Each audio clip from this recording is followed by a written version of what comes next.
சரோ என்ன நின்றுக்கிட்டு இருக்கிற? ஏய் ஏடி ஓடி தட்டச்சு முறுக்கு செட்டு உனக்கு எப்படி கிடைச்சது? ஏது எங்க நம்ம ஊர்லையா? நம்ம மூணூர்ல புதுசா போட்டிருக்காங்க. சரி பரவாயில்லையே, கிடைச்சிருச்சே மூணூர்ல.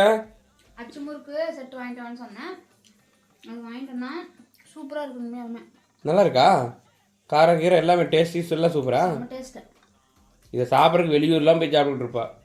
நம்ம ஊர் இல்லைங்க. ஆமாம், நம்ம ஊரில் கிடைக்கலன்னு சொல்லி வெளியூரில் போய் சாப்பிடுவா. தாராபுரத்தில் இருக்குதுங்க. அடிக்கடி கரூர் தான் போய் சாப்பிடுவோம். எங்கள் ஊரில் வந்துருச்சே, நாங்கள் இனிமேல் டெய்லி சாப்பிடுவோம். எங்கள் நம்ம ஊருக்கு ஏதோ ஒரு பிரச்சனை இருக்குது. என்ன தெரியுங்களா? இந்த மாதிரி கரம் ஸ்டாலு தட்டுச்சர் கடை வரும், ஆனால் வந்த வேகத்துலேயே போயிடும். அதுதான் பிரச்சனை. போயிடுவாங்க ஆசை காமிச்சு. ஆமாம், ஆசை காட்சி ஏமாற்றி போயிடுவாங்க. நிலையாவே நிற்க மாட்டேங்கிறாங்க. சூப்பராக இருக்குது. நான் அந்த வீடியோ பார்த்தீங்கன்னா உங்கள் டேஸ்ட் சூப்பராக இருக்குது. தட்டு செட்டு வாங்கிட்டு சொல்லியிருந்துருக்கோம். அது எப்படி இருந்துச்சா பார்த்துருக்கோம். நாளைக்கு வாங்கிட்டு சொல்லணும்.